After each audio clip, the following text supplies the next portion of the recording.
स्तुति हो पिता, स्तुति हो पिता. Thank you, Jesus. Thank you, Lord. Bless you, Father. Bless you, Lord. Bless you, Lord. स्तुति हो पिता. Thank you, Jesus. Okay. Thank you, Father. Thank you, Master. Worship you, Lord. Worship you, Lord. Okay, ये YouTube है. Okay, okay. दोस्तों, जय मसीह. प्रभु यीशु मसीह के नाम में फिर एक और बार दूसरे दिन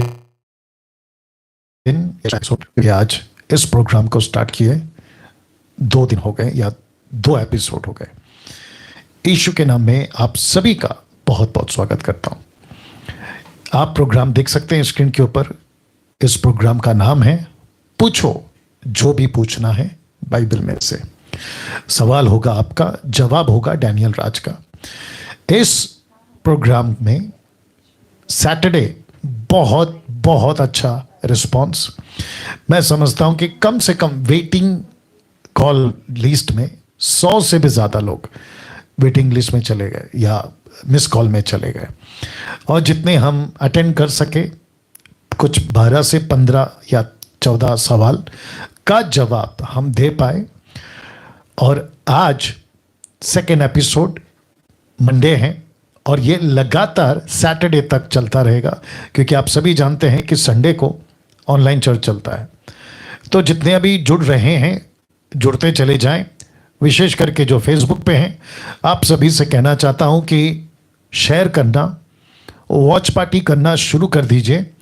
और साथ ही साथ जितने यूट्यूब पर हैं, आपसे विनती है कि आप लोग अगर फर्स्ट टाइम देख रहे हैं तो चैनल को सब्सक्राइब करिए, आइकन बेल दबाइए, ताकि जैसे हम आते हैं तो आपको नोटिफिकेशन मिलता रहे. मैसेजेस जब मैं अपलोड करता हूं उसकी भी मैसेज की नोटिफिकेशन आपको मिलती रहेगी.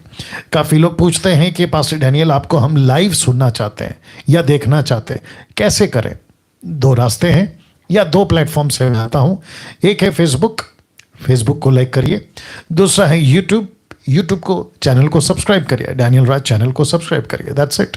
और आप मुझे, मैं जब भी आऊँगा उसकी मैसेज ये फेसबुक और यूट्यूब वाले आपको भेज देंगे, और जिसके चलते आप लोग मुझे देख सुन सकते हैं.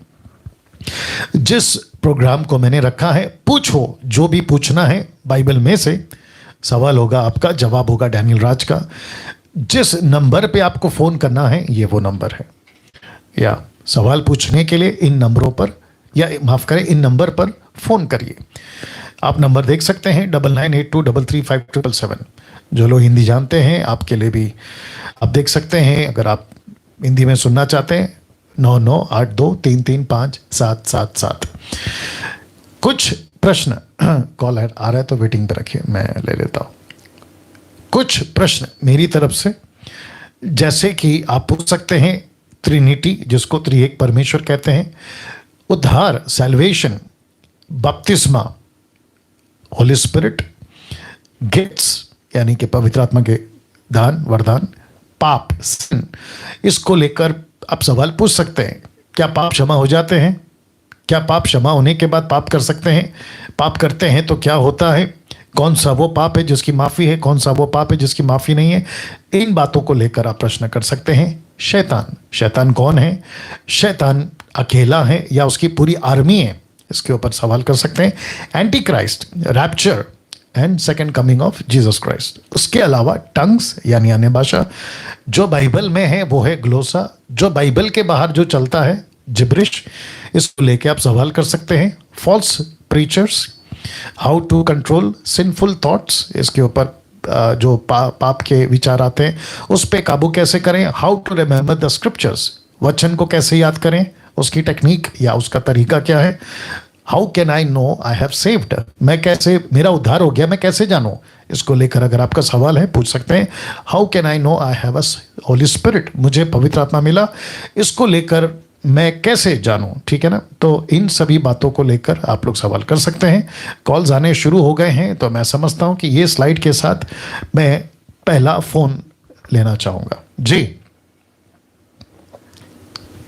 जी, नहीं आ रहा है.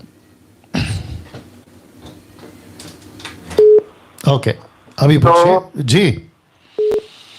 हेलो जी, आपका सवाल पूछिए। हेलो आपका सवाल पूछिए हेलो। सर। हाँ, मैं संजय पाठक बोल रहा हूँ सर, भिलाई से। जी सर मेरा सवाल ये है, मेरा सवाल ये है सर, जी मैं दो साल से जुड़ा हूँ सर। जी और मतलब मेरे को ये जानना है कि अगर हमने बपतिस्मा नहीं लिया है, लेकिन मैं डेली बाइबल पढ़ता हूँ, प्रेयर करता हूँ। जी जी, आगे पूछिए सर, आपको तो बात करना हमको है। पवित्र आत्मा मिलेगा कि नहीं साहब, कैसे पता चलेगा? ठीक है, ठीक है, मैं समझ गया। ओके, साइलेंट करो। या ये जो भाई हैं जिन्होंने अभी प्रश्न पूछा है, भाई हैं या पास्टर हैं, हम ठीक से नहीं सुन सके। और इनका प्रश्न ये है कि ये विश्वास करते हैं और इनका बपतिस्मा नहीं हुआ है, जहाँ तक मैं सुन पाया हूँ। इनका प्रश्न ये है कि क्या मुझे पवित्र आत्मा मिलेगा। तो मैं समझता हूँ कि अगर वो भाई सुन रहे हैं, और आप लोग जो दर्शक हैं जो फेसबुक और यूट्यूब पर हैं, मुझे बता दो कितने लोग हैं। आप सभी जो सुन रहे हैं, आपको भी बताता चलूं, अगर आप में से किसी का ये प्रश्न है, सबसे पहली चीज, जिस दिन आपका उद्धार होता है, याद रखिए, जिस दिन मतलब जिस पल, जिस क्षण, द सेम मोमेंट, जिस दिन आप अपने जीप से, मन से, according to Romans chapter 10 verse 9 and 10, Romeo 10 का 9 और 10, जिस दिन आप अपने मुंह से, मन से यीशु को प्रभु जानकर स्वीकार करते हैं, उसी दिन, उसी क्षण, उसी पल आपका उद्धार हो जाता है। और उसी दिन इफिसियो 1:13, इफिसियो 4:30 के अनुसार आपके ऊपर पवित्र आत्मा की छाप लग जाती है। वाह। और पवित्र आत्मा के लिए आपको अपनी तरफ से कुछ नहीं करना है। ये टोटल गलत शिक्षाएं हैं जो कुछ लोग सिखा रहे हैं। बीच में मैं किसी का वीडियो देख रहा था और वो कह रहे थे कि आपका उद्धार हो गया है, बपतिस्मा हो गया है, और आप बाइबल पढ़ते हैं, चर्च जाते हैं, लेकिन अगर आपको महसूस होता है कि आपके ऊपर पवित्र आत्मा की छाप नहीं है, the seal of the Holi spirit, अगर ये नहीं है, तो उन लोगों के लिए वो पास्टर कहता है या वो सेवक कहता है कि आप मेरे पास आओ, आपको हम तरीका बताएंगे, आपके लिए हम प्रार्थना करेंगे कि आपके ऊपर पवित्र आत्मा की छाप कैसे आएगी। ये टोटल नॉनसेंस है, मूर्खता, टोटल नॉन बिब्लिकल, बाइबल के बाहर है। क्योंकि यीशु पवित्र आत्मा देने वाला है। पौलुस के द्वारा ये बात सिद्ध हो गई है कि बिना पवित्र आत्मा के यीशु को प्रभु बोल ही नहीं सकते। तो जिस भाई ने प्रश्न पूछा अभी, उनको भी बताता चल रहा हूं, आप लोगों को भी बताता चल रहा हूं कि ऐसे किसी प्रकार की शंका, डाउट, शक में नहीं रहना कि मेरा उद्धार हो गया है लेकिन बपतिस्मा नहीं हुआ है, मैं चर्च जाता हूं, बाइबल पढ़ता हूं, तो क्या मुझे पवित्र आत्मा मिलेगा। आपको पवित्र आत्मा मिल चुका है जिस दिन यीशु को स्वीकार किया। बपतिस्मा एक प्रोसेस है, प्रक्रिया। आप आज नहीं, देर सवेर, आप जब भी लीजिए, 1 साल, 2 साल, 1 दिन, 2 महीना, 3 महीना, कोई दिक्कत नहीं। लेकिन ये शंका में नहीं बैठना कि मुझे पवित्र आत्मा नहीं मिला। आपको पवित्र आत्मा मिल गया है। ओके, सो मैं समझता हूं कि इसका जवाब मैं आपको दे चुका हूं और आप लोग इसको सीखें, एजुकेट हों, इसीलिए ये प्रोग्राम रखा है। दूसरा सवाल। Thank you sir. जी जी, बहुत बहुत शुक्रिया जी, बहुत बहुत शुक्रिया जी। जी, थोड़ा जोर से बोलिए सिस्टर। पास्टर जी। जी, जय मसीह। हेलो जी, आपको सुन रहा हूं, आप सीधा सवाल करिए। पास्टर जी, जैसे हम किसी मार्ग से फिर जाते हैं, जैसे हमने गलत काम छोड़ दिया जी, लेकिन फिर भी हमें वो बुरे बुरे विचार क्यों आते हैं? ठीक है, आपका यही प्रश्न है। हाँ जी। ओके ओके, शुक्रिया शुक्रिया शुक्रिया। जितनी बार भी हम कैंसिल करते हैं प्रभु के उससे वो विचार, वो फिर भी हमारे पास बार बार आते हैं वो विचार। जी जी जी, आप लाइन पे बने रहें, मैं आपको सवाल का जवाब दे रहा हूं, ठीक है। आपको सिर्फ सुनना है, बीच में कुछ नहीं बोलना है, ठीक है सिस्टर। या ओके। हेलो जी, आप अभी शांत होके सुनिएगा बस। ठीक है। या आपका जो फोन है ना उसकी तरफ होना चाहिए, उधर नहीं। स्पीकर का है उसका नीचे है।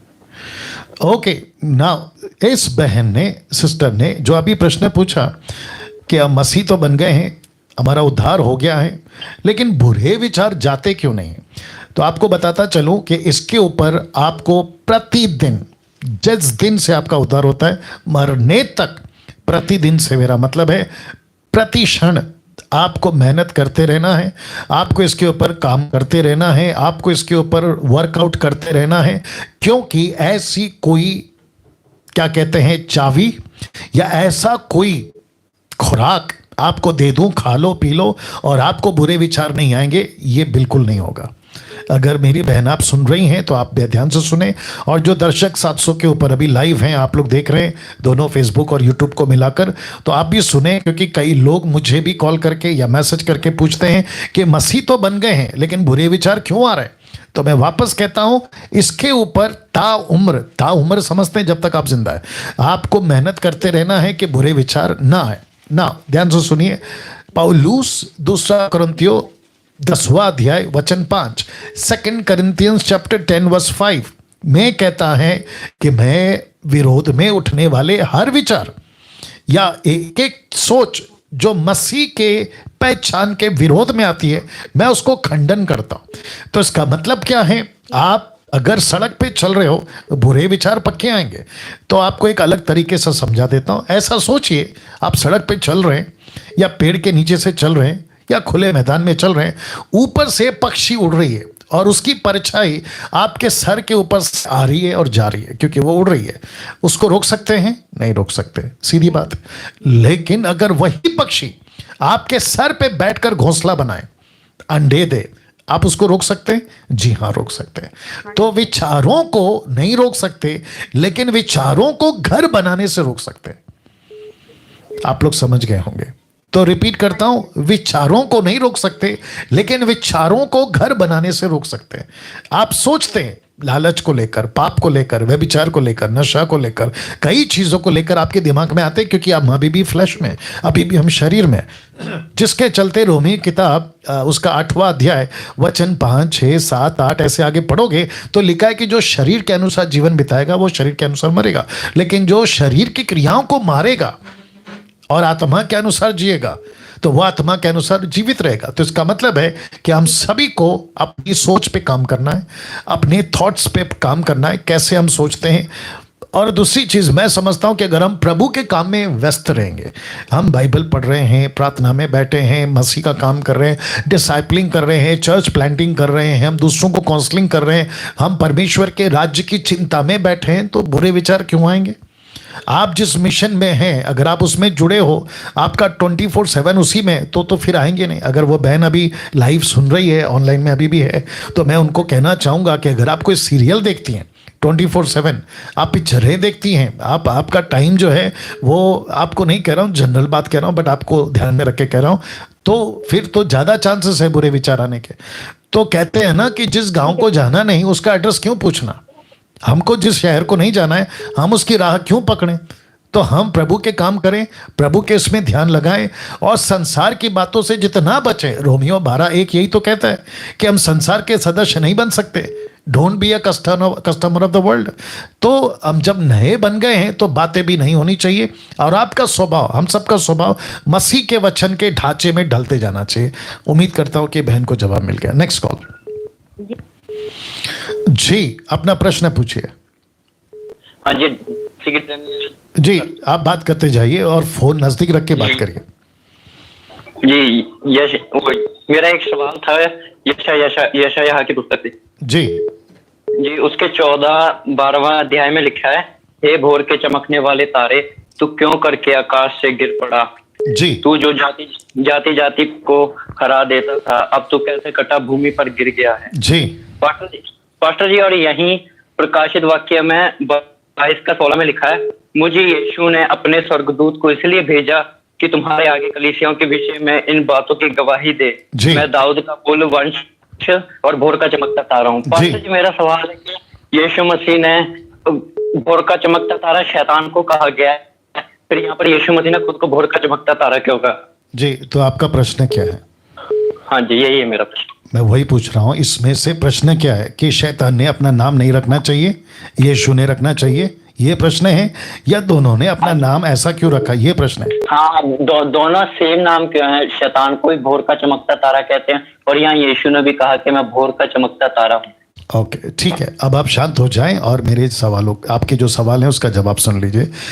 और इंटरेस्टिंग भी है क्योंकि कई लोग जब पढ़ते हैं तो उनको दिक्कत होती है। यशायाह का किताब 14 अध्याय या एजेकियल का किताब 28 अध्याय, 14 का 12 इन्होंने जिक्र किया, एजेकियल 28 का 12-13 से भी अगर आप देखेंगे तो लूसीफर या फिर सेटन, इब्लीस का जिक्र वहाँ भी है और बाइबल के अंदर कई जगहों पर, और विशेष करके प्रकाशित वाक्य की पुस्तक में ना।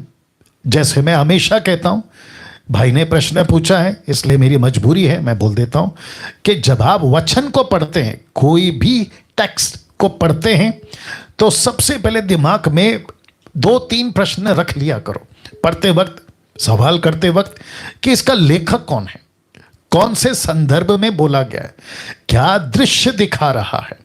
और यशायाह की किताब और हेजेकियल की किताब, अगर भाई साहब सुन रहे हैं तो उनको भी कहना चाहूंगा कि यशायाह की किताब 12वां अध्याय, माफ करें 14 अध्याय, हेजेकियल की किताब 28 अध्याय, ये एक राजा को सामने रखकर संबोधित किया जा रहा है, ये डायरेक्ट लूसीफर को नहीं संबोधित किया जा रहा है। तो आत्मिक बातें हैं, आत्मिक दृष्टि से इसको पढ़ना होगा। दूसरी चीज, जब कोई लिखता है तो लेखक को उतना ही बताया गया जितना उस वक्त के लिए जरूरी था।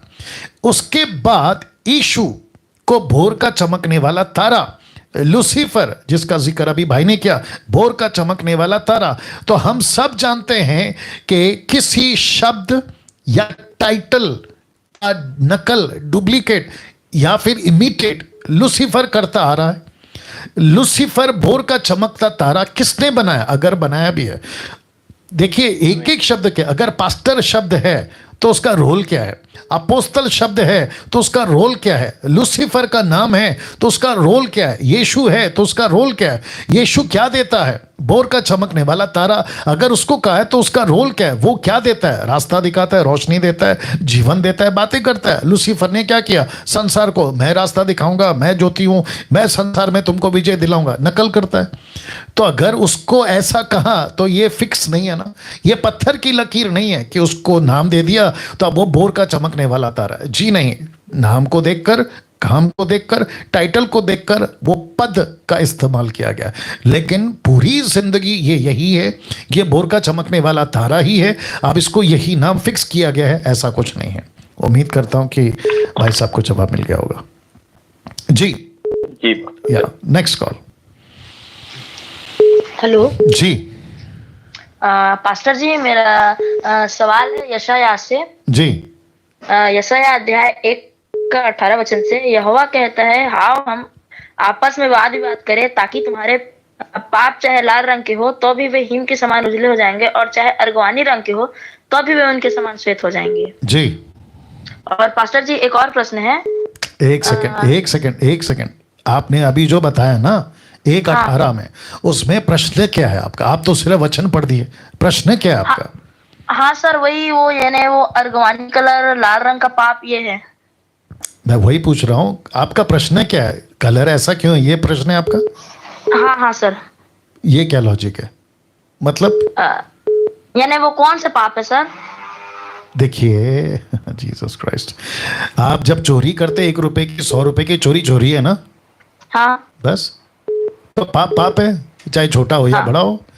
तो जब लिख रहा है ना तो वहां के लोगों को समझा रहा है। अभी कोई चीज को रख के समझाते हैं ना, आपको अगर कोई चीज को समझाना हो या कोई चीज को देख रखकर बात करना हो तो उस चीज का सहारा लेती है ना आप। वैसे ही लेखक ने कहा कि तुम्हारे पाप चाहे लाल रंग के क्यों ना हो जाए, तो उसको रखा है उसने लोगों के सामने जो उस वक्त में था वहां पे, और उसको कहा है लेकिन पाप तो पाप है, वो चाहे छोटा हो या बड़ा हो, कोई दिक्कत नहीं है उसमें, पाप ही गिना जाएगा। हाँ सर। और सर एक सेकंड रुक जाइए। आप कब से बाइबल पढ़ रहे हैं या पढ़ रही हैं? पढ़ रहा हूँ। अच्छा, आपका उम्र क्या है? 15। आई शाबाश, 15 साल के आप। ठीक है, और दूसरा क्या सवाल है आपका? जैसे पौलुस ने बोला कि तुम लॉ लगाकर प्रार्थना करो सर। जी तो सर जैसे कैथोलिक कैरिस्मेटिक वाले लोग करते हैं लॉ, यानी मोमबत्ती जलाकर, कैंडल करके। तो मेरा सवाल यही है कि पौलुस क्या बोलते हैं वहां पर? ओके, आप जो बाइबल पढ़ते हैं ना वो हिंदी है। हाँ हाँ। तो जितने दर्शक सुन रहे हैं, कुछ मुझे लगता है 1000 के आसपास हो गए अभी लाइव। तो लॉ का मतलब क्या है बेटा? आग। Very nice. आप हिंदी पढ़ते हो ना, अब उसी को इंग्लिश में पढ़ोगे तो आपको वहां पे आग नहीं मिलेगा ना बेटा। वहां पे लिखेगा लगातार, कंटिन्यू, लगातार। उसको कहते हैं लॉ लगाकर प्रार्थना करना, आग लगाकर प्रार्थना करना नहीं है। वेरी गुड, यही उम्मीद है आपसे। आप पहले खूब पढ़ो, ठीक है? और जैसे जैसे आपकी उम्र बढ़ेगी आपको बहुत क्लियर हो जाएगा, ठीक है? ठीक है sir. God bless you. Next call. विचित्र, इंटरेस्टिंग। जी हेलो जी हेलो जी, सुन रहा हूं। सर, पास्टर साहब सलाम। जी, आपका प्रश्न डायरेक्ट पूछना है सर। सर, मेरा बपतिस्मा हुआ है जो वो छठे वाला हुआ है, जैसे बोलते हैं ना डुबकी लेना जरूरी होता है। जी मैं इसके बारे में आपसे पूछना चाहता था, क्या मेरा बपतिस्मा सही नहीं है? जी बिल्कुल नहीं। अगर आपका छिड़काव का बपतिस्मा है, जिसको कहते हैं इंग्लिश में स्प्रिंकलिंग, तो वो गलत है। आप जब तक इमर्शल बपतिस्मा का ग्रीक वर्ड बपतिस्मो का मतलब है डुबाना, तो आपको डूब का बपतिस्मा लेना होगा। जी जी जी, और वो जब तक नहीं होता है आपका बपतिस्मा अधूरा है सर। जी जी, thank you. God bless you. Now क्योंकि बोलिए। ओके, कुछ लोग व्हाट्सएप पे कॉल कर रहे हैं तो रिक्वेस्ट करता हूं कि व्हाट्सएप पे कॉल ना करें। खास करके 777 का जो नंबर दिया है व्हाट्सएप कॉल के लिए नहीं दिया है, डायरेक्ट कॉल करना है, व्हाट्सएप पे कॉल नहीं करना है। जी, प्रश्न पूछिए सर। हेलो जी सर, गुड इवनिंग सर। मेरा नाम मुदित कॉलिंस है, मैं सिवनी मध्य प्रदेश से बोल रहा हूँ। जी भैया। जी सर, मेरा सवाल ये है कि जैसे कि सर किसी की डेथ हो जाती है तो सर कोई उद्धार पाया व्यक्ति है तो उसकी आत्मा स्वर्ग लोक में जाती है। जी तो सर जब वो उसकी आत्मा स्वर्ग लोक में जाती है तो सर उसके पास की जो चीजें हैं क्या उसको उस समय याद रहती है कि वो टोटल वॉश आउट हो जाती है मेमोरी से, कि सिर्फ वाह, मतलब स्वर्ग? या बहुत इंटरेस्टिंग सवाल है, आई अप्रिशिएट। ओके, ये आपका यही है या आपका फिनिश हो गया तो मैं बात कर लूं? सर इतना ही सवाल है मेरा। बहुत बहुत शुक्रिया, लाइन पे बने रहें। मेरे सवालों, आपके सवालों का मैं जो जवाब दे रहा हूं वो भी सुन लें, और साथ ही साथ जो 1100 के आसपास दर्शक हैं वो भी सुन ले जो लाइव देख रहे हैं। भाई का प्रश्न है, एक विश्वासी मसीह बनने के बाद गुजर जाता है और उसकी जो आत्मा है, शरीर तो मट्टी में जाती है लेकिन आत्मा परमेश्वर के पास जाती है, क्या उसकी याददाश्त अतीत की हो, वर्तमान की हो, जब तक वो जिंदा था तब की हो, क्या वो पूरी तरह से चली जाती है? भाई का प्रश्न है। तो जी नहीं, उसकी याददाश्त जब से उसने होश संभाला है, उसका जो सेंस है जब काम करने लगता है, जैसे मेरा लड़का भी 12 साल का है, मैं उसको बीच बीच में कभी पूछता हूँ कि बेटा तेरे को कहाँ तक का याद है, तो वो कहता है कि 4 साल 5 साल तक की बातें मुझे कुछ कुछ याद है। आपने पहला खिलौना कौन सा ला कर दिया था, मेरा पहला बर्थडे मुझे याद है, XYZ, मतलब जब बर्थडे हुआ था वो याद है, कुछ चीज़ें कहीं घूमने गए थे वो याद है। तो ये जो याददाश्त है ना, मरने तक जो रहती है, वो मरने के बाद उसकी जो स्पिरिट है वो रहती है। एग्जाम्पल दे देता हूँ क्योंकि कुछ लोग शायद सहमत नहीं होंगे, खास करके हिंदू लोग या कोई और लोग कहेंगे कि ये कैसे लॉजिक लगा दिया। तो एक एग्जाम्पल देता हूँ भाई साहब, अगर आप सुन रहे हैं तो मैं जवाब दे देता हूँ। जी सर, सुन रहा हूँ। जी जी जी जी जी, ओके, या गॉट इट। ओके, नाउ आपको याद होगा कि लूका की किताब उसके 16वें अध्याय वचन 19 में आपने अगर ध्यान दिया होगा कि यीशु ने एक घटना का जिक्र करा कि एक धनवान था और एक लाजर था। तो अब्राहम को धनवान नरक में से चीख आवाज लगाता है या पुकार लगाता है और कहता है कि इसको भेजो। तो वो कौन था? लाजर। उसको वो पहचान लेता है। क्यों पहचान लेता है? क्योंकि वो जब जिंदा था तब उसके डेवड़ी पे आया जाया करता था, और अब्राहम ने भी कहा कि देख धनवान तू इधर नहीं आ सकता, लाजर वहां नहीं जा सकता। क्यों? क्योंकि वो कहता है स्मरण कर याद आ गया आपको? अब्राहम कहता है याद करो कि तुम अपने जीवन में अच्छी वस्तुएं ले चुके, तो उसको याद है इसलिए तो बोला याद करो। अच्छा, फिर उसके बाद वो कहता है, कौन धनवान कहता है मेरे 5 भाई पृथ्वी पे जिंदा हैं, वो यहां ना आ जाएं, तो उसको कैसे याद है कि मेरे 5 भाई हैं? तो ऐसी रेफरेंसेस या ऐसी घटनाएं बाइबल में और भी हैं। वो चाहे सैमुअल का शाऊल को बुलाना हो, शाऊल ने सैमुअल को बुलाया, उसकी बातों को याद रखना क्योंकि सैमुअल मर गया था, उसके बावजूद वो बातें कर रहा है। तो ऐसे बहुत सारी घटनाएं हैं। तो मरने के बाद आत्मा को सब कुछ याद रहता है जब तक वो आखिरी सांस ले रहा था। I hope you got the answer. लेकिन सर एक डाउट ये वॉल्यूम बढ़ाओ जी। जैसे सर स्पिरिट गई स्वर्ग लोक में, जी, तो आत्मा गई, अगर सर उसको पुराना याद रहेगा तो सर उसकी आत्मा को दुख नहीं होगा कि मैं अपने परिवार को ऐसे ही छोड़ के चला गया? मतलब आत्मा अपने आप में वो नहीं करेगी, पछतावा नहीं करेगी कि अभी मेरे परिवार को मेरी जरूरत थी? ओके, ये भी इंटरेस्टिंग सवाल है। अगर पूरा याद रहेगा जी, तो उसकी परिवार की बैकग्राउंड हिस्ट्री तो पता रहेगी। जी बिल्कुल बिल्कुल पता रहेगी, सब कुछ सर वहाँ शांति कैसे पाएगी? आधा ध्यान तो सर उसका लगा रहेगा कि मेरा परिवार को मेरी जरूरत थी। गुड क्वेश्चन, मैं अप्रिशिएट करता हूं कि आपने बहुत अच्छा प्रश्न पूछा, लेकिन इसका जवाब भी इंटरेस्टिंग है।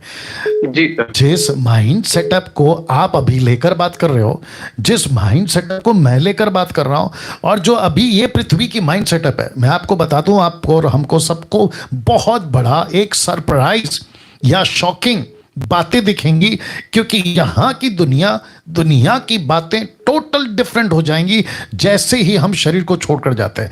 आपकी जो स्पिरिट है ना, उसको सारी चीजें प्राप्त हो जाएगी, एक एक चीजें उसको पता चल जाएगी, कैसे दुनिया बनी, कैसे चीजें आई, कौन है परमेश्वर, क्या है सच्चा परमेश्वर। आपको फिर पता चलेगा। आप कह रहे हो कि दुख होगा, वो वहां कैसे रहेगा? दुख क्यों होगा?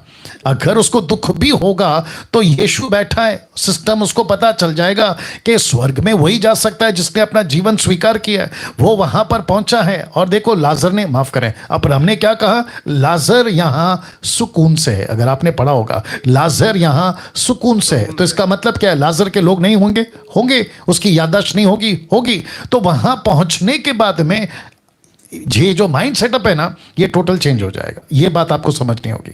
वहां पे पहुंचने के बाद पिक्चर बहुत बड़ा हो जाएगा।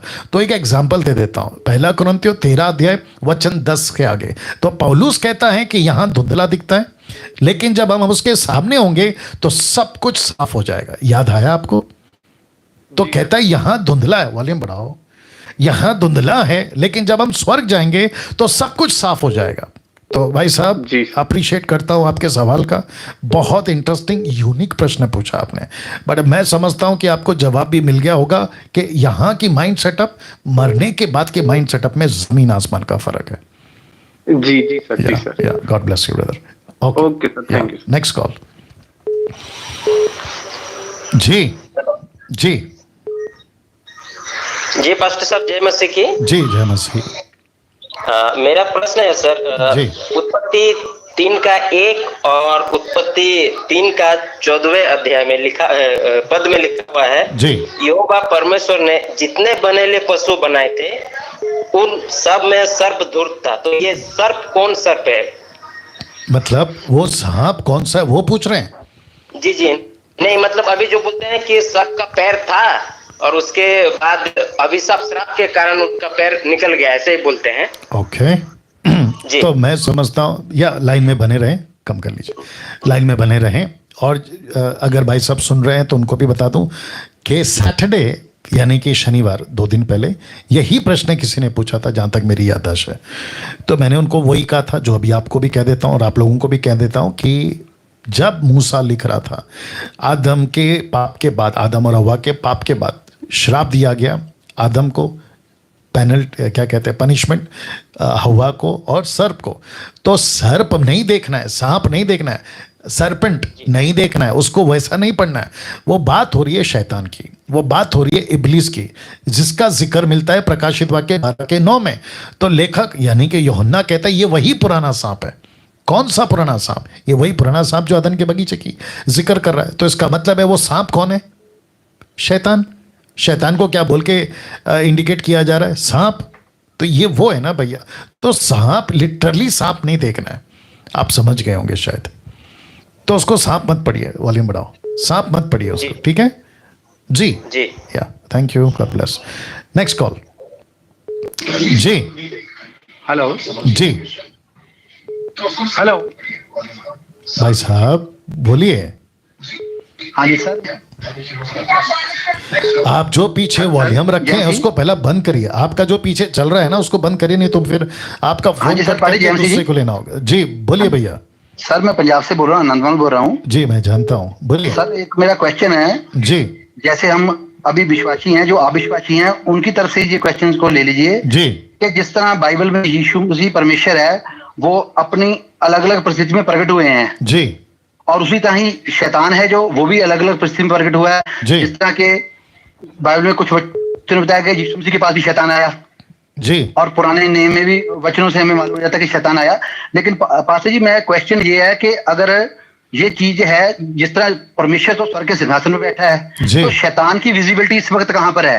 क्योंकि वो संसार में तो इस वक्त है नहीं है। लेकिन अगर हम लोगों को बताते हैं कि आज एक शैतान है, उसने संसार को फंसाया हुआ है, तो उसकी एग्जिस्टेंस और विजिबिलिटी कहाँ पर है? क्योंकि जब हम लूका का अध्याय पढ़ते हैं, एंड होता है, तो उसमें लिखा है कि वो आसमानों के बीच में है। कहाँ पढ़ते हैं? वापस बोलिए। लूका के लूका में एंड में जब पढ़ते हैं ना, लूका का अध्याय जब बिल्कुल फिनिश हो जाता है, जी, तो उसमें यीशु मसीह ही जिक्र करते हैं कि जो शैतान की हुकूमतें हैं वो इस संसार के, हेवन के और अर्थ के बीच में है। आपने कहाँ पढ़ा? लूका में कहाँ पढ़ा आपने, जरा बताइए। सर मैंने लूका में लास्ट में पढ़ा था इसी को, वचन को। मैं वही पूछ रहा हूँ ना सर, अगर आपने पढ़ा था तो कोट करके बताइए, चैप्टर बताइए, वर्स बताइए। सर इतना तो अभी मुझे याद नहीं है, मैंने पढ़ा था। लेकिन आपके पास अभी बाइबल तो होगा ना भैया? जी बाइबल तो मेरे पास है सर। तो निकाल के देखो, बताओ मुझे। तो प्लीज एक खोल लीजिए। या लास्ट का बता रहे क्या आप? सर एक जगह बाइबल में लिखा है कि जो शैतान है ना, उसको हम, उसकी जो लोकेशन है वो बाइबल बताती है कि वो मतलब हेवंस और अर्थ के बीच में है। बाइबल में क्वेश्चन है। नहीं, आपने लूका का जिक्र किया क्योंकि कम से कम कितने जी, लोग जी। हैं, या कम से कम लूका के chapter में 1450 है, लोग अभी है। लाइव हैं, वो भी जानना चाहेंगे। आपने लूका का जिक्र किया है क्योंकि मैंने तो अभी तक नहीं पढ़ा 30 साल से। जी जी। और जिस पौलुस ने मध्य आकाश का जिक्र करा है वो इफिसियों 6वां अध्याय वचन 10 से आगे, वो वहां पे है। फिर लूका जी सॉरी हाँ सर, हाँ बिल्कुल बिल्कुल बिल्कुल। जी जी। दूसरी बात, कोई दिक्कत है सर, बिल्कुल बिल्कुल बिल्कुल जी, बिल्कुल। कोई दिक्कत नहीं, कोई दिक्कत नहीं। दूसरी बात, हाँ सर, सॉरी जी सुन लीजिए। दूसरी चीज, लूका के 4 अध्याय में लूसीफर आता है और फिर ऐसा लिखा कि कुछ समय के लिए वो उसको छोड़कर चला गया। किसको? यीशु को, कुछ समय के लिए। तो आपका प्रश्न, जहां तक मैं समझ पा रहा हूं, अगर मैं गलत हूं तो फिर से दोहरा दीजिए, आप पूछना चाहते हैं कि अभी उसकी प्रेजेंस कहाँ है, ये पूछ रहे हैं? प्रेजेंस कहाँ है, हाँ जिसको हम तो बोल रहे हैं कि तुम्हारे जीवन में शैतान कार्य कर रहा है। इसका मतलब हम बताते हैं, बाइबल बताती है कि वो धरती के ऊपर है, लेकिन धरती पर उसकी लोकेशन नहीं है कोई भी। ओके। तो उसका वो सिंहासन, जो उसका वो जिसको बोलते हैं ना इस युग का प्रिंस, उसको बोला है। जैसे अभी आपने बताया था कि हमें बाइबल का एक वचन नहीं लेना है, जिस तरह अभी आप एक ब्रदर को बता रहे थे कि उसको इस युग का प्रिंस भी बोला गया है। तो वो प्रिंस है तो उसका एक राज्य भी है, ऑफ कोर्स है। तो वो फिर कहां पर एग्जिस्ट करता है? क्योंकि आज अविश्वासी बोलेंगे ये तो फिर मंदड़ का बात हो गई है। ओके ठीक है, मैं समझ गया। इसके बारे में थोड़ा विस्तार में बताइए। जी बिल्कुल, आप होल्ड पे रहिए, मतलब लाइन पे रहिए। जी। बाकी जितने दर्शक हैं उनको भी बताना चाहूँगा फेसबुक और यूट्यूब पे, और फिर उसके बाद में कुछ बातें रखूँगा। कॉल को हम ड्रॉप करेंगे अभी, हाफ पार्ट का ये लास्ट कॉल होगा, उसके बाद वापस कॉल लेंगे ना। भाई का प्रश्न ये है कि लूसीफर अगर है तो उसका प्रेजेंस कहाँ है, वो अभी एग्जिस्ट कहाँ कर रहा है? बाइबल एकमात्र, मैं पहले दिखा देता हूँ, ये वाली बाइबल एकमात्र सहारा जिसमें से उत्पत्ति से प्रकाशित वाक्य तक ऐसे कुछ बातों को, जहाँ इसका जिक्र है उसको पढ़कर एक टोटल कंक्लूजन पे या निचोड़ पे आ सकते हैं। और उसमें से एक लूँगा सबसे पहले अय्यूब का। अय्यूब के टाइम पे, खास करके पहले अध्याय से, अय्यूब के टाइम पे, और 2-3 बार प्रभु ने उसको पूछा, तू कहाँ से आ रहा है, तू कहाँ से आ रहा है? परमेश्वर बैठता है सिंहासन पे, उसके पुत्रों के सामने। बात अलग है कि वो स्पिरिचुअल बीइंग है, एंजल्स भी उसको कहते हैं। परमेश्वर ने पूछा तू कहाँ से आ रहा है? भाई साहब अगर आप सुन रहे होंगे, ठीक है ना, तो परमेश्वर ने पूछा तू कहाँ से आ रहा है? तो उसने कहा पृथ्वी पर डोलते डालते आ रहा हूँ। तो इसका मतलब है कि लूसीफर के पास में एक्सेस है। एक्सेस समझते, वो प्रवेश कर सकता है। पृथ्वी पे आ सकता है, पृथ्वी पे खड़ा हो सकता है, पृथ्वी पे लोगों को भरमा सकता है। इसलिए तो लिखा ना प्रकाशित वाक्य 12:9 में सारे संसार का भरमाने वाला। और फिर दूसरा कुरिन्थियों उसका क्या कहते हैं, दूसरा कुरिन्थियों 4:4 में वो सुसमाचार को नहीं सुनने देना चाहता है, ऐसे उसने पट्टी बांध के रखी है लोगों के दिमाग में। तो उसकी एक्टिविटीज पृथ्वी पर है, सेम टाइम वो कर सकता है। इफिसियों 6वां अध्याय में कहता है कि उसका राज्य, आपने किंगडम का बात करा तो मध्य आकाश में उसका राज्य है। अब पृथ्वी और स्वर्ग के बीच में जो स्पेस है या जो जगह है जिसको बाइबल आकाश कहती है, वहां पे उसने अपना किंगडम बना के रखा हुआ है। उसके बाद में उसको एक्सेस है परमेश्वर के पास में भी जाने का, यानी कि सिंहासन पर। ये कैसे बोल सकते हैं, क्योंकि बाइबल में ऐसा कुछ नहीं है कि लूसीफर स्वर्ग नहीं जा सकता, ऐसा कोई वचन नहीं है। लेकिन स्वर्ग जा सकता है, इसकी बातें हमें आयु की किताब में पढ़ने को मिलती है। तो जिसके चलते वो पृथ्वी पे भी आ सकता है। अब कैसे आ सकता है, कितनी स्पीड से आ सकता है, उसको आने में कितने दिन लगते हैं, इसका डेटा हमारे पास नहीं है। लेकिन उसकी एक्टिविटीज, उसकी फोर्स, उसकी ताकत, जिसका जिक्र इफिसियों का 6वां अध्याय में, उसकी प्रिंसिपैलिटीज, अधिकार, अथॉरिटीज, उसके साथ में काम करने वाले 1/3 एंजल्स, जिसका जिक्र प्रकाशित वाक्य 12वें अध्याय में 7 में आपको मिल जाएगा कि 1/3 स्वर्गदूत उसके साथ गिराए गए। तो ये उस तरीके से अपना काम करता है। आपने बात करते करते एक और चीज बोला कि मनगढ़ंत कहानी या मनगढ़ंत बातें आप विश्वासी जरूर बोलेंगे, कोई जरूरत नहीं है। आपको शायद नहीं पता, अगर आप में से अगर किसी के पास बाइबल है तो निकाल के बता दीजिए, अभी मैं नहीं निकाल पाऊंगा।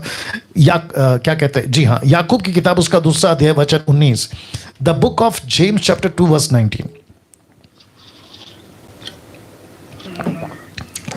या उनका वॉल्यूम बढ़ा दो सर। उसमें लिखा है तू नीचा, मैं पंजाबी पढ़ता हूं, तू नीचा रखता है जो परमेश्वर इको है, ए तू चंगा करदा है, भूत एहो नीचा करदे हन अते कंबदे हन। जी, तो इसका मतलब क्या है? इसका मतलब तू विश्वास करता है कि परमेश्वर एक है, इस तरह भूत भी विश्वास करते हैं और वो भी उसी बात से कांपते हैं कि परमेश्वर एक है। जी जी जी जी। और यूहन्ना की किताब, रेफरेंस याद नहीं आ रहा है, पहला यूहन्ना या दूसरा यूहन्ना में लिखा है कि यीशु मसीह प्रकट हुआ शैतान के कामों को नाश करने। और यहाँ पे लिखा है कि तुझे विश्वास है कि एक ही परमेश्वर है, तू अच्छा करता है। दुष्ट आत्मा भी विश्वास रखती है और वो थरथराती है। वो क्यों थरथराती है? क्योंकि वो एग्जिस्ट में है, वो अस्तित्व में है, उनकी क्या कहते हैं, प्रेजेंस है, पृथ्वी पे है, आकाश में है, और परमेश्वर उसको अलाउ करता है। परमेश्वर ने अलाउ किया, इसलिए तो वो अय्यूब के टाइम पे सिंहासन के पास में जा सका, नहीं तो वो नहीं जा सकता। और क्या कहते हैं, या जल्दी से निकालो, दूसरा राजा की किताब, अगर मैं गलत नहीं हूँ, 18 आई होप सो, 18 ओके, दूसरा इतिहास 18 बहुत पढ़ता हूं तो कभी कभी। दूसरा इतिहास 18, आप नहीं पढ़ेंगे, मैं पढ़ूंगा, आप सिर्फ सुनेंगे। वॉल्यूम कम करो। दूसरा इतिहास 18 कहाँ गया? हाँ, 18 second Chronicles chapter 18 and verse 18 onwards. मैं सब तो नहीं पढ़ूंगा। तो लिखा है 18 के कि मिकाया ने कहा, इस कारण तुम लोग यहोवा का वचन सुनो, मुझे सिंहासन पर विराजमान यहोवा, उसके दाहिने बाएं खड़ी स्वर्ग की सारी सेना खड़ी दिखाई थी। वचन 19, तब यहोवा ने पूछा, इस्राएल के राजा आपको कौन ऐसा बहकाएगा कि वो गिलाद के रमोत पर चढ़ाई करे? तब किसी ने कुछ और किसी ने कुछ। वचन 20, अंत में एक आत्मा पास आकर यहोवा के सम्मुख खड़ी हो गई। तो स्वर्ग में एक आत्मा कौन है? ये वही आत्मा है ना जो बहकाती है। तो मेरा प्रश्न यह है कि लूसीफर, परमेश्वर इजाजत दे वो जा सकती है, परमेश्वर इजाजत दे वो आ सकती है, और शैतान अस्तित्व में है, उसका प्रेजेंस है, वो रियल है, वो फेक नहीं है, फेरी टेल की कहानी नहीं है, चंदा मामा की कहानी नहीं है। आई होप आपको आंसर मिल गया होगा। सर एक और अभी कॉल लगा तो मैं एक क्वेश्चन और करूंगा। सर जिस तरह आपने बताया है कि जो कुरिन्थियों 14 अध्याय का दूसरा वचन है, हम सभी मानते हैं क्योंकि हमने भी बाइबल पढ़ी है, वो बिल्कुल पौलुस व्यंग कस रहा है जी, व्यंग या ताना मारता। आपने बताया कि बाइबल में इस तरह के स्क्रिप्चर्स हैं जहां पर ताना मारा गया है। तो राजा के 18 में अध्याय में और इतिहास में भी है। तो पासी जब मैं ये बात एक विश्वासी से कर रहा था ना, तो वो बोल रहे हैं कि परमेश्वर ताने नहीं मारता है, वो परमेश्वर तो इस तरह का परमेश्वर नहीं है। और लेकिन पासी जब हम मती में पढ़ते हैं तो परमेश्वर वहां पर भी एक व्यंग कसता है। वो बोलता है कि मैं बोलता हूं कि तुम अपना सुख पा चुके। तो परमेश्वर वहां व्यंग कस रहा है कि नहीं कस रहा है, ये बताइए। क्या कहाँ पे बहुत लोग लाइव देख रहे हैं। कहाँ पे? जिस तरह मती अध्याय में है सर, वो बोल रहा है कि जो प्रभु का राज्य है ना, परमेश्वर यीशु मसीह उनके एक वो, एक मिनट सर होल्ड कीजिए प्लीज, एक मिनट। ये बड़ी थोड़ी आजकल के लोगों के लिए सर ये बहुत मतलब बताने वाली बातें हैं जी, क्योंकि यीशु मसीह उसमें बोलता है कि तुम अपना वो धन पा चुके, वो व्यंग में 2 बार बोलता है सर इसी वाक्य में, मुझे भी वचन नहीं लिख रहा है वो। ठीक है, ऐसे तो बहुत हैं, वो कोई बोलता बात है, नहीं। उनको बोलता है कि तुम अपना फल पा चुके, मतलब वो बोल रहा है कि तुम अगर ऐसे काम करोगे तो तुम अपना फल पा चुके। तो क्या सर अगर यीशु मसीह के व्यंग लगा रहे हैं तो इसका मतलब है क्या बाइबल में व्यंग है? लोग आज इस बात को मानते नहीं है कि पौलुस ने वो व्यंग जो ताना मारा है। वो बोलते हैं बाइबल ऐसी एक मतलब पवित्र शास्त्र पुस्तक है, लेकिन इसमें परमेश्वर व्यंग कैसे मार सकता है? पवित्र आत्मा कभी व्यंग लिखा नहीं सकता है। तो लेकिन पास जब हम उस वचन को पढ़ते हैं तो हमें पता लगता है कि बाइबल में बहुत जगह व्यंग कैसे हुए हैं। जिस तरह की आपने पुराने नियम में भी एक बार इतिहास में भी टीवी में बताया था कि वो बोल रहा है हाँ ये सभी नबियों ने बोला है कि परमेश्वर ऐसा ही कर। जी, आपने बताया ना पुराने नेम में मीका नबी था, उसको बोला था कि तुम्हें भी ऐसे ही बोलना है कि जिस तरह बाकी नबियों ने बोला तुम भी वैसे बोलो। तो वो जाके बोलता है प्रभु हाँ ऐसा ही कर, तो उसमें भी व्यंग है। तो आज सर कुछ लोग नहीं मानते हैं कि बाइबल व्यंग भी कसती है या परमेश्वर भी व्यंग में कुछ बातें करता है, क्योंकि लोगों को समझाना पड़ेगा ना। तो प्लीज इसके बारे में थोड़ा विस्तार में कीजिए, क्योंकि लोग देख रहे हैं तो उनको एहसास हो जाएगा कि वाकई 14 करंथियां 2 में व्यंग है और 13 करंथियां 1 या 2 वचन भी व्यंग का ही वचन है। जी, मैं समझ गया। ठीक है ना भाई साहब जो है पंजाब से हैं, इन्होंने बहुत सारी बातें करी। सरकास्टिक जिसको कहते हैं इंग्लिश में, और व्यंग कसना हिंदी में, टॉन्ट मारना हिंदी में, और भी कुछ होगा। तो देखिए ऐसे लोग जो कहते हैं ना कि सरकास्टिक स्क्रिप्चर्स बाइबल में है ही नहीं है, तो मैं समझता हूं कि उनकी गिनती को डालना पड़ेगा 2 कैटेगरी में। एक है मिल्क ड्रिंकिंग क्रिश्चियंस और दूसरा है अधूरे ज्ञान के लोग। तो जो अधूरे ज्ञान के लोग हैं वो तो कुछ भी बोलेंगे, उनकी गिनती में हम उनको नहीं रख सकते। और जो मिल्क ड्रिंकिंग क्रिश्चियन है उनको तो बहुत मैच्योर होना है, परिपक्व होना है। लेकिन जो बाइबल को पढ़ते हैं, अच्छा खासा पढ़ते हैं, घुट के, या जैसा भी बोलते हैं, घुट घुट के पीते खाते हैं, अच्छे से पढ़ते हैं, उनको पूछो, उनसे बात करो तो वो कहेंगे। मूसा की बातों में सरकास्टिक है, यीशु के बहुत सारी बातों में 4 किताबों में सरकास्टिक है, पौलुस और पत्रस की बातों में सरकास्टिक है। तो जैसे पढ़ते होगे, जिसके चलते पौलुस खुद कहता है 2 तिमोथी चैप्टर 2 वर्स 15-16, वो कहता है rightly dividing the word of truth, वचन को सही तरीके से काम में लाना सीखो। लूका की किताब उसका 10:26 में यीशु कहता है तू कैसे पढ़ता है, क्या लिखा है और तू कैसे पढ़ता है। तो सरकास्टिक है, और जब पढ़ते हैं तब पता चलेगा। जब कोई मिल्क ड्रिंकिंग वाला है वो नहीं समझेगा, और जिसको नहीं समझना है भैंस के सामने बीन बजाना, इसको कहते हैं भैंस के सामने बीन बजाना, तो कुछ नहीं कर सकते, उनको उनके हाल पे छोड़ देना। I hope you got the answer ना। मुझे अब ये हाफ पार्ट तो खत्म करना था, कुछ बातें रखना चाहूँगा, फिर लास्ट में फिर रखूँगा, और ये बातें रखने के बाद मैं फिर कॉल लूँगा। तो वो बातें क्या हैं मैं आपको बताता चलूँ। ये तो मैं आपको बता दिया हूँ। आप लोग जैसे प्रोग्राम को देख रहे हैं जो कि लगातार चलता रहेगा जब तक आपके पूरे के पूरे प्रश्न के उत्तर नहीं मिल जाते, ठीक है ना। मैं ये जारी रखूँगा। मसीह मंथन बैठक इंग्लिश और हिंदी में मैं डाल चुका हूँ, मसीह मंथन बैठक ना। मसीह मंथन बैठक जो एक बहुत बड़ा मूवमेंट, एक बहुत बड़ा कार्य सिर्फ भारत में नहीं लेकिन पूरे विश्व में हम कर रहे हैं, जिसमें भारत के 29 राज्य हैं और विश्व के कई राज्य हैं, और वहाँ से काफ़ी लोग हमको देखते हैं, सुनते हैं और फॉलो करते हैं। मसीह मंथन बैठक एक ऐसा प्लेटफॉर्म है जहाँ पे खरी शिक्षाओं की बातें की जाती हैं, वचन को ठीक से प्रोड्यूस करना, पेश करना, वो सिखाती है, सीखते हैं आप लोग। साथ ही साथ मसीह मंथन की तरफ से बहुत सारे church planting, making disciples, teaching, बहुत सारे क्षेत्रों में दाऊद को तैयार करना ताकि गलत शिक्षाओं की गोलियत को मारा जा सके। ऐसी मुहिम के साथ, ऐसे माइंड सेटअप के साथ और ऐसे विचारधारा के साथ मसीह मंथन को स्टार्ट किए, मैं समझता हूं कि 2 साल अभी हो रहे हैं धीरे धीरे। मार्च में 1 साल पूरा हो गया था, अब ये 1.5 साल आप बोल सकते हैं, ठीक है ना। अब मसीह मंथन साथ ही साथ ऐसे लोगों को प्लेटफॉर्म देना चाहता है, जिसकी मैंने बहुत पहले अनाउंसमेंट करी, अभी मैं फिर कर रहा हूं कि अगर कोई पुरुष या स्त्री प्रचारक के तौर पे मसीह मंथन के पेज पे प्रचार करना चाहते हैं, चाहती हैं, हम उनको मौका देंगे। वो पास्टर हो सकते हैं, चर्च के लीडर हो सकते हैं, या विश्वासी हो सकते हैं। आप सभी को अभी एक नंबर दिया जाएगा, वहां पे आपकी छोटी सी ब्रीफिंग होगी, जांच पड़ताल उसकी ब्रीफिंग होगी, और जिसके चलते आपको जो है मसीह मंथन के प्लेटफॉर्म से आपको मौका दिया जाएगा कि आप प्रचार करें, लोगों को भी प्रचार करें, आप अपनी गवाही बता सकते हैं, उसके लिए आप आगे आ सकते हैं। ये इसलिए मैं मजबूर हुआ हूं कहने के लिए, क्योंकि मुझे काफ़ी लोग कह रहे हैं कि हमको गवाही देना है, हमको मौका दीजिए। तो लीजिए, आपके पास में मौका है। मसीह मंथन बैठक एक कॉन्सेप्ट को लेकर चल रहा है, और वहाँ है यीशु की कॉन्सेप्ट। यीशु का कॉन्सेप्ट क्या है? मैं अकेला चरवा हूं और मेरी भेड़ें होंगी। तो लिखा है मैं चरवा और एक ही भेड़शाला, एक ही चरवा, एक ही झुंड, जिसका जिक्र 1 कुरिन्थियों 1:10 में पौलुस कहता है तुम में फूट ना हो, एक मत। मत का मतलब है एक डिनोमिनेशन, एक राज्य। यीशु ने क्या बनाई? एक देह, यानी कि मसीह की देह। तो उसको लेकर हम चल रहे हैं। इसी के चलते आपको बताता चलूं कि मसीह मंथन बैठक से आप जुड़ें। मसीह मंथन बैठक ऑनलाइन आप सभी के लिए खड़ा होगा, मौजूद रहेगा। आपका बपतिस्मा नहीं हुआ है, मसीह मंथन की तरफ से होगा। जो स्टेट लेवल पे जो कोऑर्डिनेटर्स हम बनाए हैं या अभी और भी बना रहे हैं, वे आपको जो है मदद करेंगे। आपको बाइबल की ज़रूरत है, मुहैया कराई जाएगी जैसे सुविधा होगी, क्योंकि आजकल तो लॉकडाउन है, लेकिन जैसे सुविधा होगी आपको दी जाएगी। साथ ही साथ आप कुछ सीखना चाहते हैं, आपको बाइबल स्टडी चाहिए, मसीह मंथन आपके लिए खड़ा है। मसीह मंथन बैठक total purely word of God के ऊपर टिका है।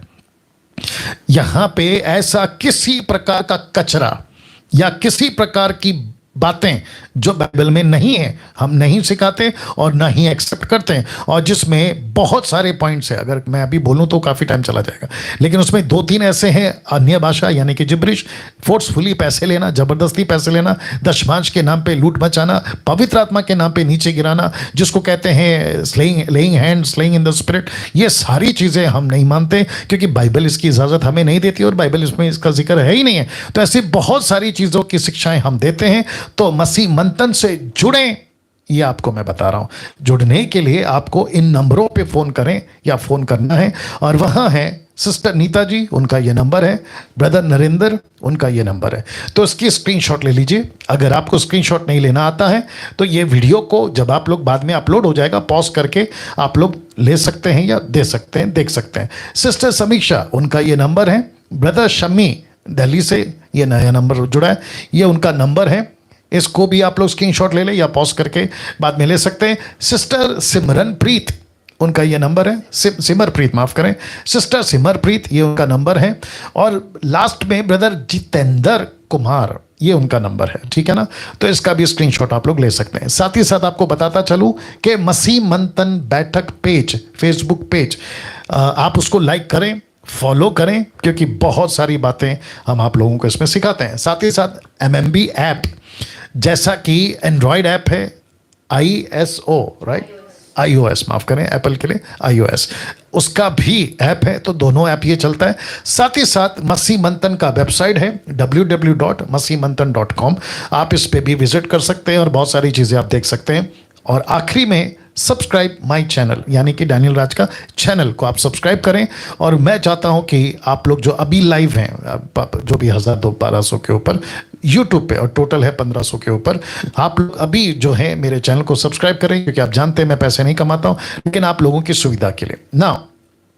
इसके पहले कि मैं कॉल लूं, एक बहुत इंटरेस्टिंग बात आपके बीच में रख रहा हूं, और वह यह है कि प्रेरितों की किताब उसका 32 से 35 तक में लिखा है कि विश्वास करने वालों की मंडली एक चित्त और एक मन के थे। यहां तक कि कोई भी अपनी संपत्ति अपनी नहीं कहता था, परंतु सब कुछ साझे का था। मतलब एक दूसरे से बांट के लेते थे, अपनी कोई नहीं कहता था, एक दूसरे की थी वो।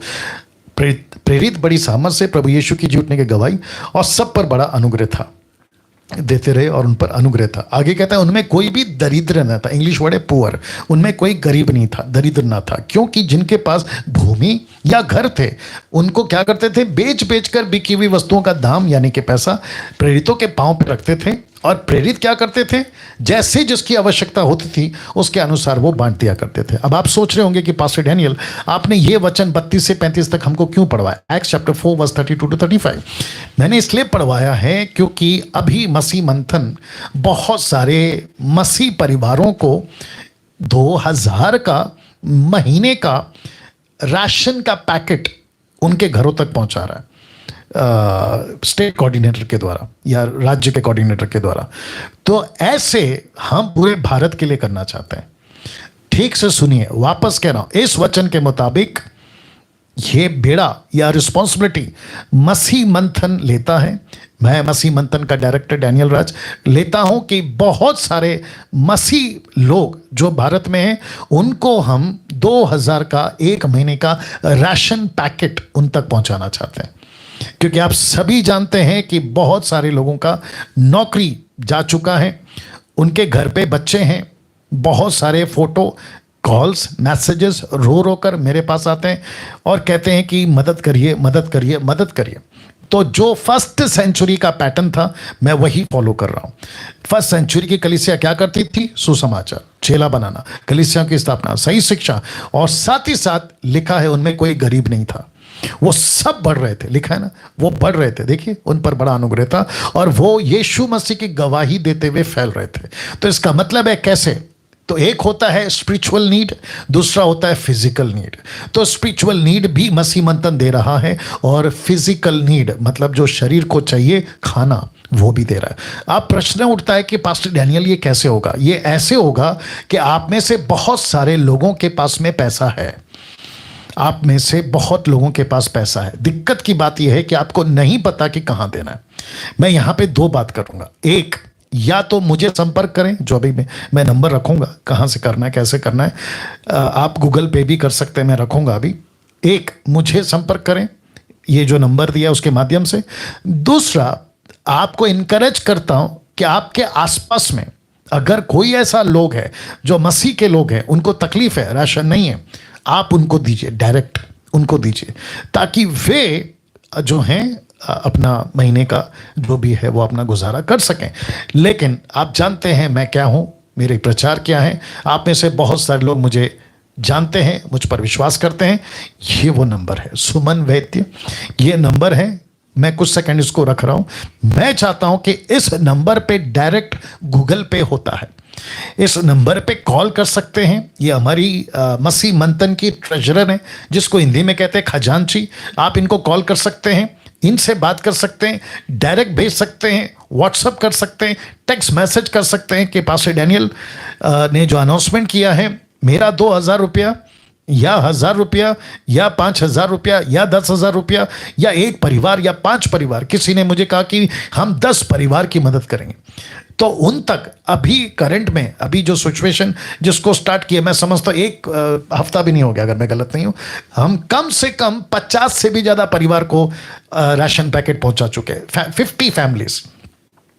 तो जितनी ताकत है, जितना फंड हमारे पास में है, क्योंकि इस वचन के मुताबिक आप दोगे, हम 200 को बांटेंगे। अब ये जो नंबर है डैनियल राज 9982335777, ये नंबर आपके पास में ऑलरेडी है क्योंकि अभी चल रहा है। तो इस नंबर पे वो लोग कॉल करेंगे जो सेवक हैं, पास्टर्स हैं।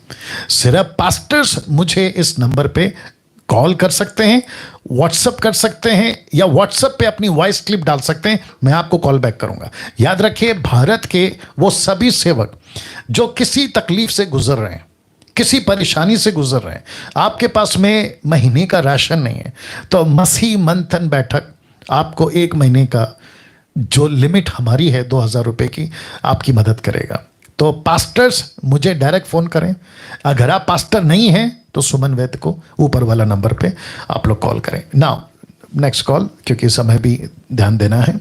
आइए कॉल उठाते हैं और मैं चाहता हूं कि प्रश्न पूछें। जी हेलो जी, आपका प्रश्न पूछिए। हाँ जी, जय श्री साहब। जी जय मसीह।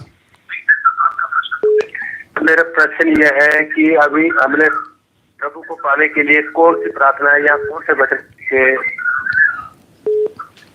जी वापस पूछिए, आपका फोन नजदीक रखिए और स्पष्ट बोलिए, स्पष्ट बोलिए।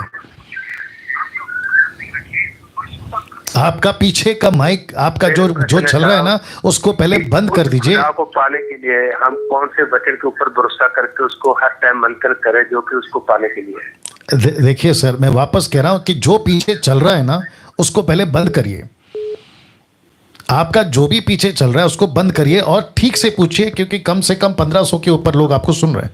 जी आज जी सब मेरा ये प्रश्न यह है कि खुदा को पाने के लिए हम कौन से वचन को पढ़े और उसको दिन रात बंदी करें तो हमें उसका रास्ता मिल जाए पाने के लिए।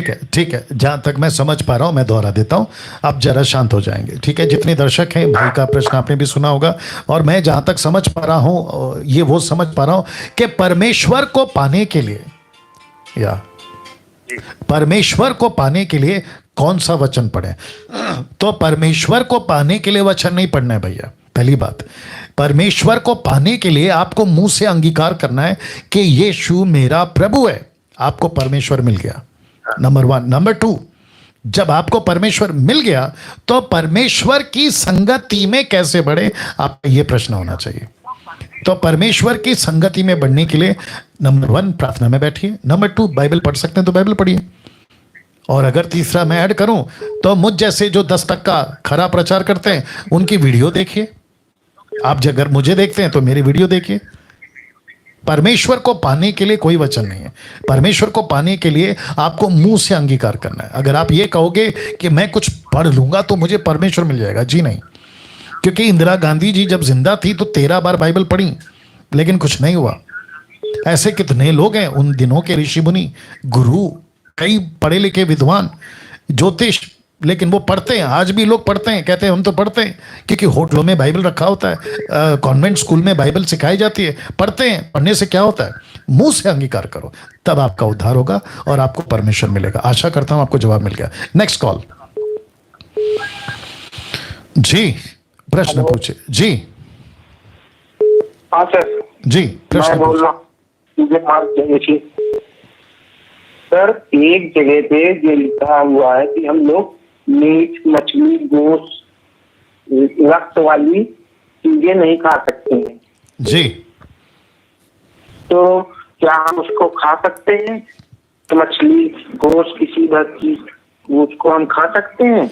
ओके, तो आपने जो पहला पूछा था कि हम उसको नहीं खा सकते, वो आपने कहाँ पढ़ा था? वो ये मुझे बताया था, मैं वो पुराना नियम नहीं पढ़ा हूँ मैं। ओके, ठीक है, 10 साल से प्रभु का चौपाई कर रहा था इलाहाबाद में, ईशु दरबार में। ठीक है, आप शांत हो जाए, मैं जवाब दे रहा हूँ। जितने दर्शक अभी देख रहे हैं, इनका आपने अगर सुना है, और मैं जहाँ तक सुन पा रहा हूँ, क्योंकि इनका वॉइस उतनी क्लैरिटी पे नहीं आ रहा है, बट जितना मैं समझ पाया हूँ, इनका प्रश्न आपके बीच में रख देता हूँ। कह रहे हैं कि जो रक्त से मिला गोश्त होता है, मछली, मटन, क्या उसको खा सकते हैं? क्योंकि ओल्ड टेस्टमेंट में लिखा है नहीं खा सकते। तो मैं जिस बाइबल को 30 साल से पढ़ रहा हूँ, ओल्ड टेस्टमेंट हो या न्यू टेस्टमेंट में हो, वहाँ पे लिखा है कि हम खा सकते हैं। नहीं खा सकते कहीं नहीं लिखा है, लेकिन क्या क्या खा सकते हैं वो लिखा है, और क्या क्या नहीं खा सकते वो भी लिखा है, खास करके ओल्ड टेस्टमेंट में। लेकिन जब न्यू टेस्टमेंट में आते हैं तो फिर कल्चर आता है। कल्चर समझते हैं, जाति, राष्ट्र, नेशंस, लैंग्वेजेस। तो यीशु ने कहा है कि सब जगह जाओ। लूका की किताब कौन निकालेगा? जल्दी निकालिए। लूका की किताब, उसका 10वां अध्याय, आई थिंक वचन 7 से पढ़ते हैं, 7 लूका 10 का 7। भाई साहब लाइन में बने रहे। लूका 10 का 7, वो लाइन में है क्या? देख लो, वॉल्यूम रखो थोड़ा सा ताकि उनकी आवाज आ सके। 10 का 7 आपके लिए पढ़ देता हूं। ये 70 चेले हैं जिनको यीशु ने भेजा। लिखा है कि उसी घर में रहो और जो कुछ उनसे मिले वही खाओ पियो। वाह वापस पढ़ते हैं। लूका 10 का 7 कहता है उसी घर में रहो, जो तुमको मिले वही खाओ पियो। तो ये जो 70 चेले हैं, इसको यीशु ने क्या बनाकर भेजा? मिशनरी। मिशनरी का काम क्या है? जहां रहेंगे वहीं रहेंगे, जहां रखेंगे वहीं रहेंगे, जो देंगे वही खाएंगे। अब उनको क्या क्या खाना? अगर आप नॉर्थ में चले जाओ, जहां पे नागालैंड जिसको कहते हैं, या फिर जो नॉर्थ इंडियंस रहते हैं, वहां पे तो सब तरह का खाते हैं। सांप खाते हैं, चूहा खाते हैं, बिल्ली खाते हैं, कुत्ता खाते हैं, बंदर, पक्षी सब खाते हैं। वहां पे अगर कोई मिशनरी पहुंच गया, भाई साहब आप सुन रहे हैं? आप सुन रहे हैं भैया? हाँ, तो वहां पे पहुंच गए मिशनरी बनकर, यीशु का सेवक बनकर। तो लूका 10 का 7 कहता है जो मिले वो खाओ। तब क्या करेंगे? तो फिर प्रश्न उठता है, आपको कल्चर में जाना है, आपको दूसरों की संस्कृति में जाना है, तो जो जैसा खाता है अच्छा, दूसरी चीज पौलुस कहता है, अगर मेरे मटन खाने से किसी को ठोकर लगती है तो मैं मटन नहीं खाऊंगा। ये भी तो है ना, ये भी तो है ना। हाँ, तो इसका मतलब ये हुआ, सुन लीजिए जानवर को हम खाएंगे तो उसकी तो जान जाएगी, उसकी हत्या होगी ना, मेरे भाई उसको भी तो दर्द होगा। जो ये प्रभु आपका- को मानता है उसका हृदय जो है, दिल होता है उसका दयालु होता है, उसको कैसे इसको खा सकते हैं। जी, ये आपका दूसरा प्रश्न है। अभी आप जो पहला पूछे थे मैं उसी पे रुका हूं। आप दूसरा प्रश्न डाल दिए तो कुछ नहीं कर सकता, तो पहला क्लियर कर लेते हैं, ठीक है ना। तो आप खा सकते हैं, आपकी मर्जी है, नहीं खा सकते हैं, आपकी मर्जी है। लेकिन अगर आप सेवक बन के जाओगे, मिशनरी बनकर जाओगे, तो लूका 10:7 कहता है जो रखा जाए खाओ, तो वहां पे नहीं कुछ कर सकते। यीशु ने मछली खाई है यीशु ने मछली खाई है, इसका जिक्र बाइबल में है। अब आपका दूसरा प्रश्न आपने बीच में डाल दिया, क्योंकि हमने आपके लिए ऑप्शन रखा है आपको बात सुनाई देने के लिए और आपकी आवाज मुझ तक पहुंचने के लिए। तो आपने उसकी आड़ में दूसरा प्रश्न पूछ लिया कि उसका जान चला जाएगा। तो आपके नॉलेज के लिए बता दें कि मनुष्य में 3 चीजें हैं जिसको कहते हैं शरीर, प्राण, आत्मा। लेकिन जीव जंतु जानवरों में सिर्फ 2 चीजें, एक है शरीर और दूसरा है प्राण। उनमें आत्मा कहाँ है? तो उनको जितनी क्षमता दी गई है उसके हिसाब से परमेश्वर उनको बनाया है, और परमेश्वर ने खुद बनाया। सर, अगर आप मेडिकल फील्ड में जाओगे तो आपको पता चलेगा कि जो मीट होता है वो कितनी जरूरी है आपके शरीर के लिए। अगर आपको नहीं खाना है आपकी मर्जी, आपको नहीं मारना है आपकी मर्जी, लेकिन जिस कल्चर में चलता है उसको नहीं रोक सकते, ठीक है। God bless you. Next call जी, प्रश्न पूछिए। हेलो जी जय मसीह की। जी, मैं ये पूछना चाहती हूँ कि जिन्हें विश्वासी हो गए, जिन्हें बपतिस्मा लेना हुए, जो बपतिस्मा लेने के लिए कोर्स करना पड़ता है कि कुछ साल 2 साल पढ़ना लिखना, साल तक जाना पड़ता है चर्च? जी नहीं, ऐसा कुछ नहीं है। ऐसा कुछ नहीं है। फिर मैं इसे बपतिस्मा लेने के लिए मैंने करनाल से बोल रही हूँ, मैं करनाल से, तो मैं बोल रही मैं बपतिस्मा लेना चाहती हूँ। मैं 2 साल से मैं विश्वास करती हूँ परमात्मा पर पूरा जी। तो ना मैं किधर जाती हूँ, ना किधर जाती हूँ, ना मंदिर जाती हूँ, ना गुरुद्वारे जाती हूँ, किधर नहीं जाती, बस परमात्मा के ऊपर भरोसा रखती हूँ जी। तो मैं बपतिस्मा लेना चाहती हूँ। लेकिन वो लोग बोलते हैं मुझे नहीं, 1 साल लगातार हर संडे के संडे चर्च आना होता है। फिर वो बोलते हैं 1 साल सिखाएंगे, फिर उसके बाद एग्जाम भी देना होता है बोलते हैं। अच्छा, फिर उसके बाद बोलते हैं बपतिस्मा देंगे। जी जी जी जी, ठीक है। अब जरा शांत हो जाइए, मैं आपको जवाब दे देता हूँ। हाँ जी जी, शांत हो जाए। ओके, बहन का प्रश्न ये है करनाल से नहीं चलो रुको। करनाल से बहन पूछ रही थी कि बपतिस्मा लेने के लिए कोई कोर्स होता है क्या, 1 साल का, 2 साल का, फिर बहुत कुछ बोल रही थी, आपने भी सुन लिया।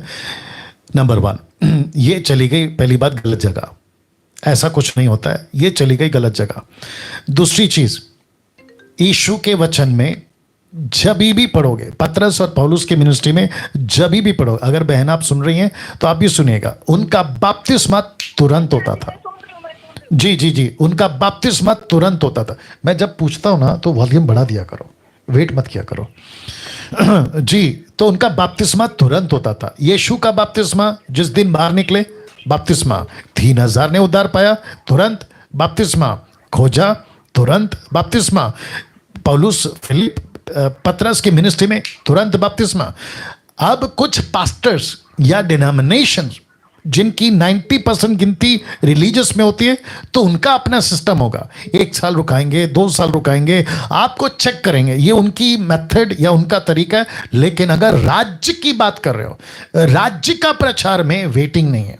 अच्छा, अगर कोई पास्टर अभी मुझे सुन रहा है कि पास्टर डैनियल, अगर हम उनको चेक नहीं करेंगे तो कैसे बपतिस्मा दे सकते, हमको कैसे पता चलेगा कि उनका उद्धार हो गया है? नंबर 1, आप कौन होते चेक करने वाले?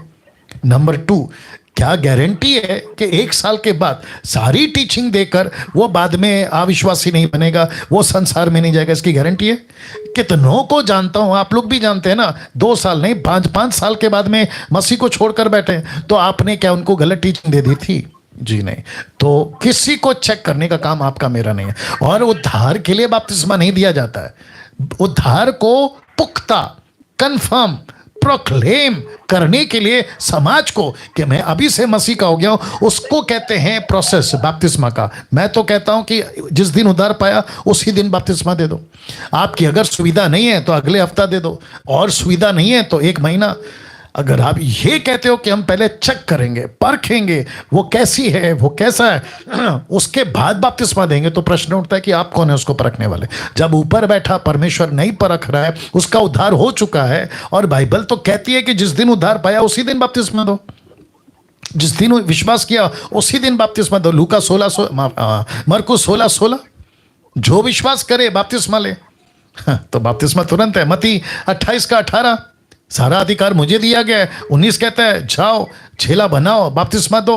फिर बपतिस्मा के बाद कहता है teach them what I have commanded. See sister आप समझ गए होंगे। या गॉड ब्लेस यू सिस्टर। साथ में आप लोग भी समझ गए। वक्त को ध्यान में रखते हुए मैं समझता हूं कि एक कॉल और लेंगे। जी जी जी अपना प्रश्न पूछिए। हेलो जी जी हेलो जी आपका प्रश्न पूछिए। हेलो ज्ञानोदय के पास जी। जी आपका प्रश्न पूछिए। तो मैं मसीह के इंजील में पूछना चाहती हूँ जी अपना हेलो आपका प्रश्न पूछिए। आपका प्रश्न पूछिए सिस्टर। जी जी जी जी ओके। 21 के 33 में जो हम पढ़ते हैं दुष्टों की किसान को दृष्टांत दुष्ट किसान का, तो उसमें हम पढ़ते हैं उसमें कि यीशु मसीह के गवाही मतलब बता रहे हैं हम लोगों को पढ़ने में। हमको यहाँ पे थोड़ा समझ में नहीं आया। हम तो यहाँ पे लिखे हैं किसानों की, जैसे कि एक दुष्ट किसान उन्होंने सुनाया ग्रेव मतलब ग्रेव स्वामी है, नर्वस हो रही है पासा जी सॉरी, जिसने दास की बाड़ी लगाई। वहां पे ये बता रहे हैं कि अपने उनको दे करके वो चला गया। ठीक है बाहर को चले गए। तो फिर हाँ जी तो वहां पे जब वो दे दिया तो फिर हम ये पूछना चाह रही हूँ कि बाद में उसने किसानों को अपने लोगों को भेजा, उसके बाद फिर कुछ और ज्यादा लोगों को भेजा, उसके बाद एंड में अपने पुत्र को भेजता है, तो उसके बाद उसको मार डालता है। तो इसका अर्थ मैं समझना चाहती हूँ पास्टर जी प्लीज। आप क्या समझ उसमें से क्या समझना चाहती हैं आप? हाँ इनके बारे में आपसे ये पूछना चाह रही हूँ कि इनका ये निचोड़ क्या है, ये यीशु मसीह हमें क्या सिखा रहे हैं? ऐसा वचन जो दृष्टांत वो दस रहे हैं, तो ये हम समझना चाहिए। ओके ठीक है। आप कितने साल से बाइबल पढ़ रही हैं?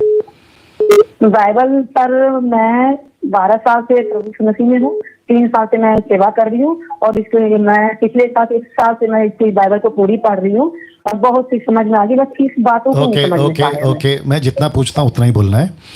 आप दिन में कितना बाइबल पढ़ती हैं? 1 चैप्टर 2 चैप्टर 10 चैप्टर कितना पढ़ती हैं आप? डेली में 2-3 चैप्टर पढ़ लेती हूँ सर। ओके आप 12 साल की विश्वासी हैं, 3 साल से सेवा कर रही हैं, तो बिस्किट क्यों खा रही है? मटन खाइए ना। हाँ जी आप बिस्किट क्यों खा रही है? मटन खाइए मटन।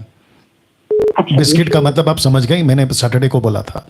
बिस्किट का मतलब है जो बच्चे को खिलाते हैं ना, क्योंकि 1 चैप्टर पढ़ते तो उसको कहते हैं बिस्किट खा रहा है, लेकिन कम से कम 40 चैप्टर कितने 40 जी उसकी आदत डालिए। और आपने जो एग्जाम्पल पूछा है पैराबल दृष्टांत कि उसने नौकरों को भेजा, सेवकों को भेजा, फिर उसने अंत में अपने पुत्र को भेजा, तो जिसको कह रहा था ना वो सामने खड़े थे शास्त्री फरीसी इजराइल, और यीशु खुद की बात कर रहे थे पुत्र को भेजा। लेकिन उन लोगों ने ना सेवकों का आदर किया, मूसा क्या कहते हैं अब अब्राहम से लेकर जॉन द बैप्टिस्ट तक आदर नहीं किया, भविष्यवक्ताओं का कत्ल कर दिया, यहां तक कि पुत्र तक की नहीं सुनी। तो ये टॉन्ट किसको है? इजरायलियों को, शास्त्री फरीसियों को। इसलिए पौलुस कहता है शास्त्री फरीसियों को और खतना वालों को, कहता है, रेफरेंस याद नहीं आ रहा है, कहता है कि अगर तुमने उसको जाना होता तो क्रूस पे ना चढ़ाते। You got the point? तो यीशु की बात हो रही है, यीशु अपनी बात कर रहा है लेकिन पैरेबल में बात कर रहा है। I hope you got the point. Okay चलिए बहुत बहुत शुक्रिया, गॉड ब्लेस यू। या दैट्स इट दोस्तों, कल वापस आ रहा हूं और मैं फिर कहता हूं कि ऐसे ही मैं आपके बीच में आता रहूंगा प्रतिदिन, जब तक आपके प्रश्न खत्म नहीं होते मैं आता रहूंगा। और मैं रिक्वेस्ट करता हूं कि आप लोग अपना प्रश्न पेपर पे लिख के रखें, रेफरेंस कौन सा ले रहे हैं उसको लिख के रखें, और आपका नेटवर्क जहां आता है वहां बैठकर कॉल करें। तो इससे क्या होगा कि आपकी एक एक चीज बारीकी से सुनाई देगी, मुझे सुनाई देगी, दर्शकों को सुनाई देगी, और जिसके चलते जो है कम्युनिकेशन ठीक होगा। दूसरी चीज ये भी बताता चलूं, अगर आप भारत से हैं आपका स्वागत है, कॉल करिए ये नंबर पे। भारत के बाहर हैं कॉल करिए इस नंबर पे। और आखिरी में फिर से आपको सिर्फ दिखा देता हूं, पूरी बात नहीं करूंगा, आपको सिर्फ दिखा देता हूं, ठीक है ना। मसीह मंथन से आपको जुड़ने के लिए इन नंबरों पे फ़ोन करना है। ये है 2 नंबर, इसकी स्क्रीनशॉट पॉज करके ले लेना बाद में, फिर ये 2 नंबर अलग, फिर उसके बाद में ये 2 नंबर अलग। तो ऐसे करके टोटल 6 नंबर दिए। मैं व्यक्तिगत डैनियल राज आप सभी को वेलकम करता हूं। आइए मसीह मंथन से जुड़िए। मसीह मंथन 2 जगह पे उपलब्ध है, एक है व्हाट्सएप पर और दूसरा है टेलीग्राम पर। तो आप जितनी तादाद में जुड़ सकते हैं जुड़िए। क्यों? क्योंकि मसीह मंथन वो प्लेटफॉर्म है जहां पे खरी शिक्षाएं, आपके लिए खड़ा होना हर तरीके से। मसीह मंथन बैठक का पेज है, उसको लाइक करें जैसे अभी चल रहा है और फॉलो करें। साथ ही साथ में MMB ऐप है, फ़ोन एप्पल के लिए भी और एंड्रॉयड के लिए भी। मसीह मंथन का वेबसाइट है www.masihmanthan.com। मेरे चैनल को सब्सक्राइब करें, यूट्यूब चैनल को रिक्वेस्ट करता हूं दूसरों को भी रिकमेंड करें कि आप लोग डैनियल राज के चैनल को सब्सक्राइब करो। क्यों? क्योंकि खरी शिक्षा है, बहुत वीडियो बना रहा हूं, प्रतिदिन वीडियो बना रहा हूं और आप लोगों के लिए डाल रहा हूं।